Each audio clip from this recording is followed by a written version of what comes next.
জাতীয় সংসদ নির্বাচনে পর্যবেক্ষকের জন্য প্রাথমিকভাবে নিবন্ধনযোগ্য নির্বাচন পর্যবেক্ষক সংস্থা হিসেবে ৭৩টি বেসরকারি প্রতিষ্ঠানের নাম প্রকাশ করেছে বাংলাদেশ নির্বাচন কমিশন। এর মধ্যে একটি সংস্থা youth initiative for socio economic activity বা ইসিয়া। তবে নির্বাচন কমিশনের বিজ্ঞপ্তিতে সংস্থাটির যেই ঠিকানা উল্লেখ করা হয়েছে সেখানে কোনো খোঁজ পাওয়া যায়নি প্রতিষ্ঠানটির। এটি ঢাকার ধামরাই উপজেলার বাসনা বাজার। বাংলাদেশ নির্বাচন কমিশনের প্রকাশিত তথ্য অনুযায়ী বেসরকারি নির্বাচন পর্যবেক্ষক সংস্থা youth initiative for socio economic activity বা ইসিআর ঠিকানা দেওয়া হয়েছে এখানেই। ১০-১২ বছর আগে এই জায়গায় ছিল অফিস, তারপরে ওনারা ওই জায়গায় 2 বছর চালাইছে, এখন আর এই জায়গায় নাই। এখন শুনছি যে ওটা বাতুলিতে আছে।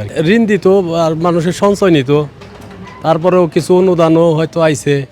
মানুষের টয়লেট যখন কিনে মানুষ না বুঝতো, হেরা স্যানিটারি টয়লেট তৈরি করে করে মানুষের দিত। তবে এখানে দেখা মিলল চায়ের দোকান।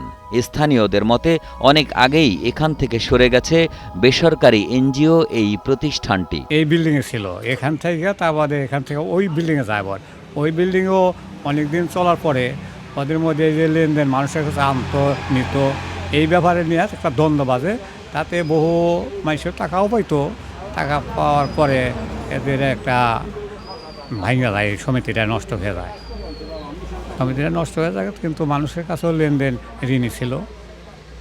এখন আমরা ওই সময় জানছি যে এটা বাতুলের যে কোনো এক লোকের মারফতে ওটা চলে গেছে। একমাত্র স্মার্ট সিটি বসুন্ধরা, আধুনিকতায় এক ধাপ এগিয়ে।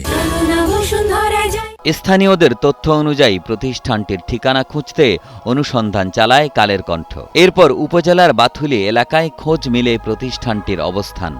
বর্তমানে সেখানেই চলছে এই প্রতিষ্ঠানের সকল কার্যক্রম। প্রতিষ্ঠাতা সভাপতির মৃত্যুর পর কার্যালয়টি স্থানান্তর করা হয় বলে জানান ইসিআরের শাখা ব্যবস্থাপক গোলাম মোস্তফা।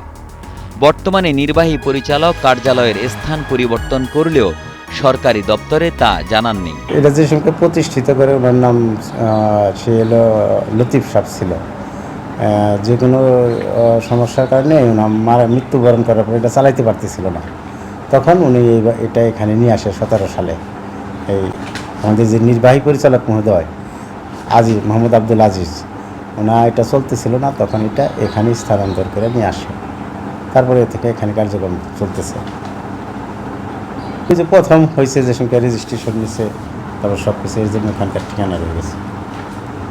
আর 1999 সালের 14 মে যাত্রা শুরু করে প্রতিষ্ঠানটি।